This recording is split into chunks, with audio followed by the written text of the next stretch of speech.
Hi, this is a quick video about the tools I've created to help me make the GSCurveTools more interactive. First, I'll just show you a demonstration of it, and then I'll go into more details after that. So, what they are doing, if you have like a card, select it. If you're going to, first, if you're choosing the tool, I have it on the shelf as well, but I have it on the marking menu to help me be much faster. Let me just select the geometry, because you'll see it better. If, for example, you'll see that you have this window here, and you'll see that you have like the orientation, the taper, the width, and stuff like that. These are put like if you're dragging with the middle mouse in this direction, it will change the orientation. If you're dragging in this direction, it will change the width, like the taper and the twist as well. So let me show you how it works. So right now I will drag the middle mouse button and change the orientation. I'll change the width, I'll change the taper, and the twist as well. If, for example, if you want to reset these values, like for example, if I want to reset the taper value, I'm dragging with the middle mouse and I'm pressing Shift, and then the taper it's resetting.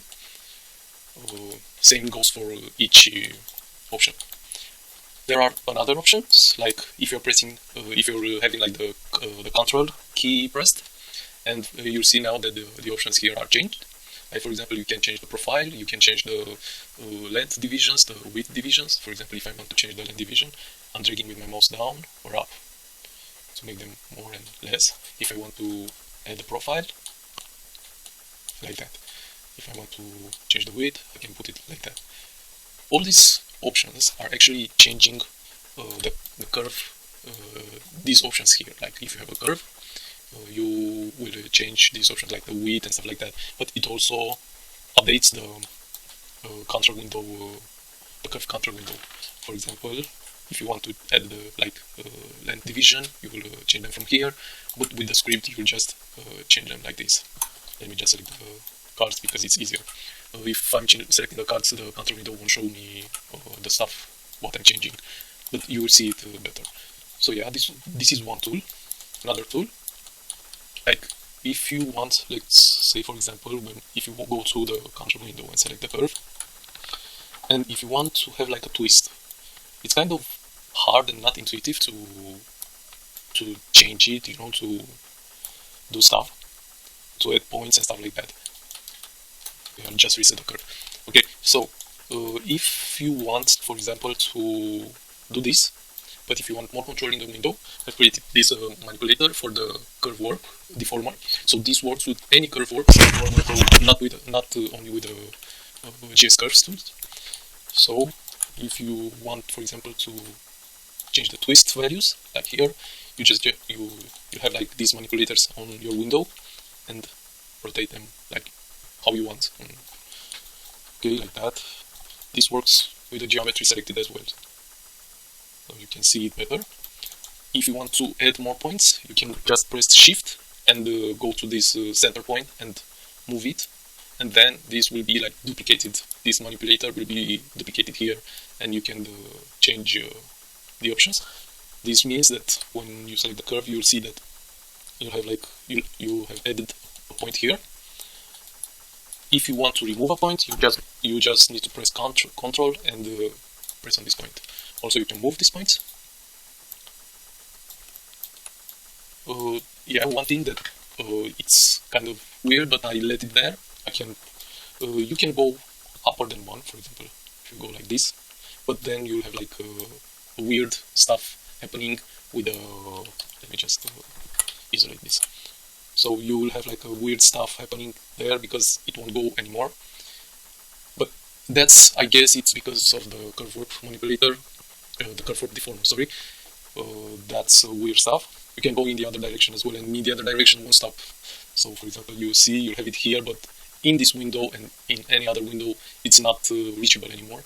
So you just need to adjust it with the manipulator. And yeah, that's it. Now it's here. If you reset the curve, the manipulators will reset it as well. This is for the twist. Also, there is a manipulator for the scale, the width. Now if you're pressing like that, you can make them bigger or smaller. Also, there is this curve. It's because of the taper. It's not. You can readjust it with the manipulator, but I'm usually using these manipulators for the to make them like little tweaks and stuff like that. So for the cards, I'm usually using this taper option more like that. And also there is a profile manipulator, but I don't have any profile now on the curve. So let me just add a profile, a bit of profile like that, and let me just select the geometry because it's you can see it better. And I'll go to this one, and you can change the profile as well. Like you would have done this in this window here, but now with the manipulator you can change it directly in the viewport like this. You can also, and I find it that this might help sometimes. Let's say, for example, if you, let me just show you, if you have like this geometry and you don't really need that kind of a lot of divisions. Let me just make them less divisions, like on the here and here. Okay, I'll just reset the offset because I moved it. So if you want the profile manipulator could help you, for example, add more geometry here. As you can see, there's a problem with it. That's because the curve it's not like in 0, 1. So I just go and rebuild it like with 7. That's it. Now the manipulators are arranged like okay, and you can use them like this. Okay, so let me just select the geometry again. If you want more details, more geometry here, you can just move these manipulators, and you'll have like this kind of stuff. The only problem is that, but I don't think that with cards that it's a problem. The UVs are stretched, like they get stretched here and they get compressed in here.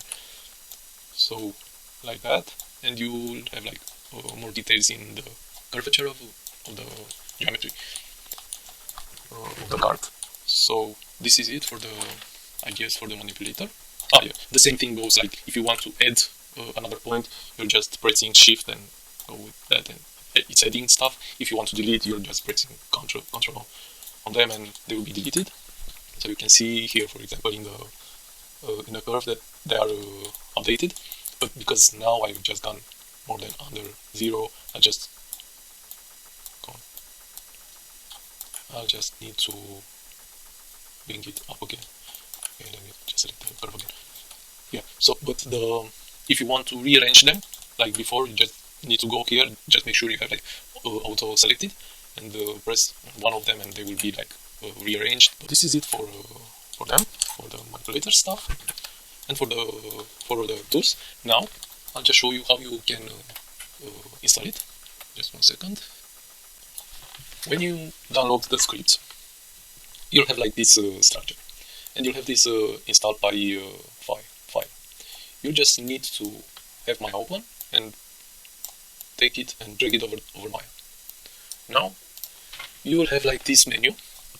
So first one is the chef stuff. If you want to have like these buttons installed here, so if you maybe you don't prefer the marking menu, if you don't want the marking menu, and you want to have these buttons here and set them from here, like this is the twist manipulator, this is like the scale manipulator, and this is the profile manipulator, and this is the context that lets you change the curve attributes. You can add them here. You can choose on which shelf you want. For example, you can choose to put them in, I don't know, any shelf you want, or you can create another shelf as well. I'm choosing to put them here because it's much more, for me, it's much more understandable and it's much more organized. Also, there is the marking menu. You can install the marking menu and you can choose a shortcut for it. I won't change it for if you press here, then you press like the shortcut you want. For example, if I'm pressing here and I'm putting Alt Q, I have it like on this shortcut, it will tell me that the shortcut is already set. I won't install anything. Also, you can create shortcuts for each one of them if you don't like the marking menu. And then so after you're choosing your options, you press install, and yeah, the scripts are installed. If the install stuff doesn't work with your Maya, I don't know, maybe who knows, maybe there are some restrictions on your computer or stuff like that. You can just copy the folder that you will download directly into your Maya script. That's what the the install py does actually. So it's copying what I sent, what you downloaded in here, like into a folder called BCM CGS, stuff like that. And so you're copying it here, and then in Maya you just need to use this. This you just need to go into a Python command, like here. Like if I'm pressing this, it's mail. If I'm pressing it now, it's Python. Just paste it here and press enter, and now you'll have the option to install. About the marquee menu, I just close this. About the marquee menu, so I've took some buttons from here and put them on the marquee menu. For example, I have like the select stuff. So if you want to select the curve, you can select the curve. If you want to select the geometry, or you can select the group. Also, there is an options that I've added. Like you can see, you select blank curves. I don't know if I named it right, but anyway, if for example, if you have like, let me just show you. If you have like just make the geometry, because I like to select geometries and it's much more easy than curves when you have like a lot of curves. So if you created another group from this group, like a clan group, for example, when you're working, I find this helpful, like this one. You know, I made a group with just these clams. So if I want to adjust this quicker, I just pressed F9 and adjust all of them like that. So this clan stuff, this selection stuff, will just select all the curves in that group right here. And so it's I find it much more easier to control the entire stuff, like so. And I'm going to press F9 to go with all of them, and yeah, this is one of them. So this is for the marquee menu. On the context settings, these are the settings that I already showed you, but for example, you can change them. Let's talk about the context now. So if I want to, for example, I'm going with this one, but you can change this one. You can customize this, the directions you want. For example, I have like another settings that will just show me the orientation and width, and I can control only these ones with only these options. With this setting, there is another setting. This was for the tubes, because for example, I have like a tube here. I have this curve. I guess this one is it. Let me just do the geometry and just select them and hide, so I can select the tubes. This was like the curve tube here. If, for example, if you want to change the width and the stuff, and the width X or the width Z, you can control it from here. But you cannot actually, the name of the property is width X and width Z, and with width it won't change anything. Actually, I'm changing the taper. So with the width, it won't change anything.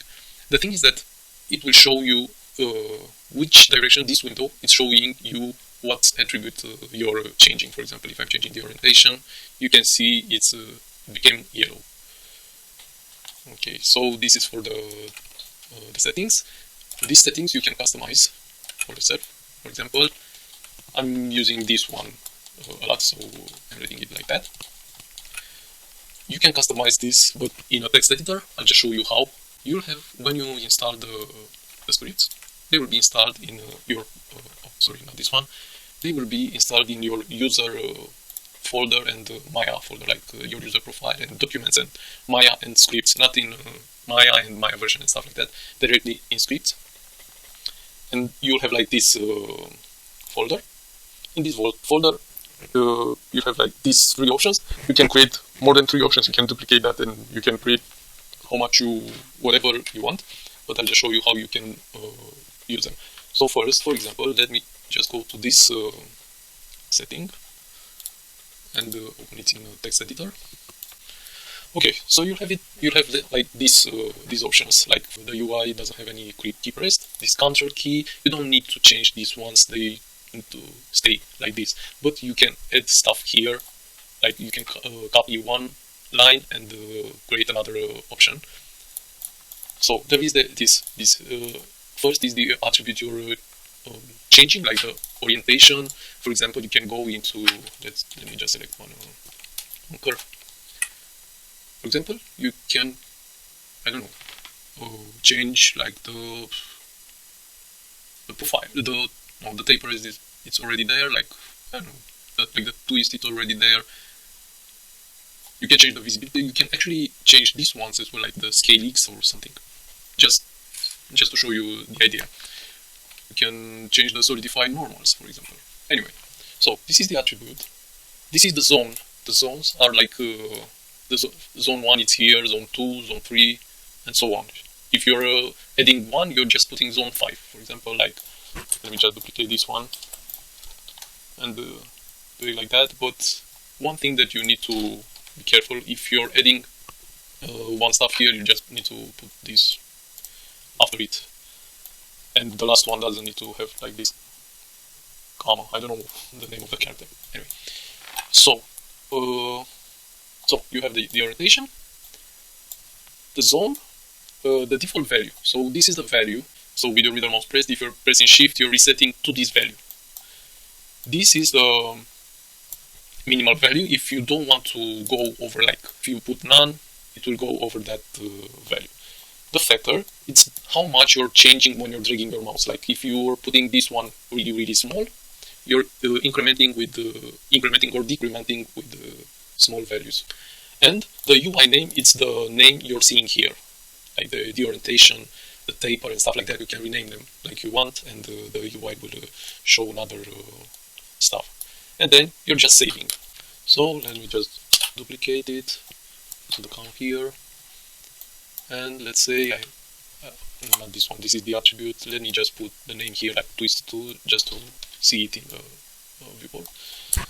And then save it and then reload it, and you'll see you have like another zone here. Like this is the twist2, this is the twist, but it's kind of hard probably to match it with 5 zones. That's why I think 4 are better. 4 it's the maximum which will be okay. Okay, so I'm saving back.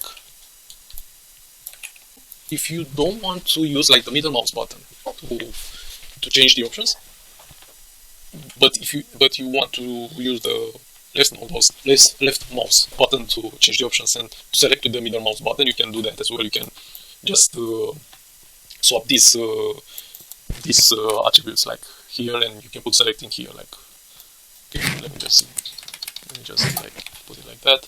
I'll just save it, and probably I need to reinitialize it. And now, if I'm pressing the left mouse button, I don't have anything selected. I'm selecting with, okay, so, and I'm using the left mouse button to change the options now. But I find it much more easier, much more intuitive to use it like it was before, like so. You need to reinitialize it. Okay, now if I'm pressing the middle mouse button, I'm changing the options. Another stuff about the marking menus, you have this toggle show curves or not. This is like hiding and showing your curves. It's changing these attributes. Let me close this window. It's changing this like showing NURBS curves or not. Like if I'm going like that. Also on the marking menu there is a duplicate. I find this is the I don't know, the function that I'm using a lot when I'm working. So for example, if I have this deselected and press duplicate, then it will be like duplicated. Another option is like the transfer UVs, but it's like transfer UVs when you're having this one pressed, but with shift pressed. Like, for example, I have my UVs here. I have a tier or window, a camera with tier of panel. Like I created it like here, like tier of copy, and I'll have like another panel with the default stuff. You know, like with the default stuff in here, like which are like mapped and stuff like that. And I just using when I'm creating my cards. If I want to change the UVs, I'm just selecting one of them, like for example this one, and I'm just pressing transfer UVs. One thing that makes it different is the fact that after the transfer is done, it's deselecting the last the source one, the one that, because I want it to to work like I want to work in here. Let's say I want to make it width, it's width bigger, and I want to put this one, and that's it. If you're pressing here, this one remains selected, and then you'll just probably you move them or stuff like that. So I just wanted to concentrate only on my on the curve I'm working on. Yeah, so this is it, I guess. Yeah, there is the option to reset the pivot. It's exactly this button here for the macro menu. Also, these are some functions that I added. So, for example, let me just show you. If there is, I add a modifier to the main curve, and you can find after you add stuff, you can find these three options added to your curve. What this does, it's if I'm changing this option, I'm actually trying to. I made this because I wanted to move this part right like that, or or you can move it in the back or in the front. Because sometimes when I needed my cards to change, I basically if I want to match the low poly, the head, the scalp, I wanted to rotate the beginning, the end of the card. So for example, I have this one. I put it like 1. And if I want to, okay, no, not like 1, I'll put 2. Maybe it's too much, 1.5. And the offset, you can see now, it's changing the option. So I'm kind of like stretching with the flare deformer. Also, this is how much you can change. You can see now that you can change it more or less. And if there is like the curvature in the flare deformer, you can put that as well. Let me just add some division to be much more visible. So you can have like cards that are like that.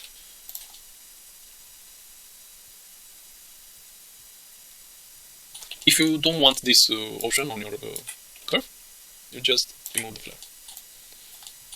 Also, there is like arrange layers. I find that I'm always using this a lot of layers and stuff like that to put my objects in reference and I don't know, to organize my scene. But what I didn't like is the fact that if, for example, let me just show you if I'm adding this curve to another layer, which is, so this layer management, it's really cool. I really like it. But the only problem is that it's creating another layer in here, it's upper, and my other layers are like, you'll end up with like, with a mess stuff.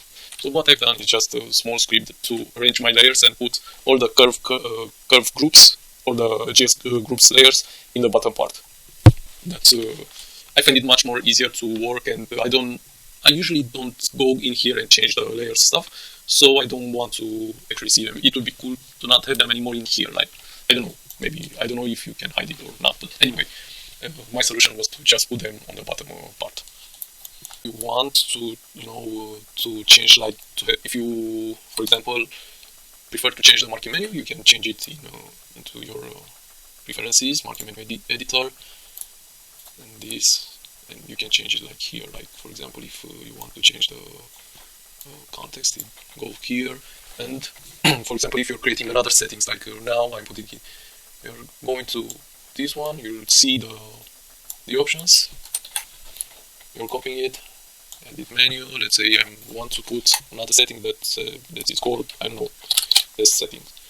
I'll just change the name of the JSON file, like that you have in the settings folder, like in here. You know, you have like the settings 2, settings 3, JSON.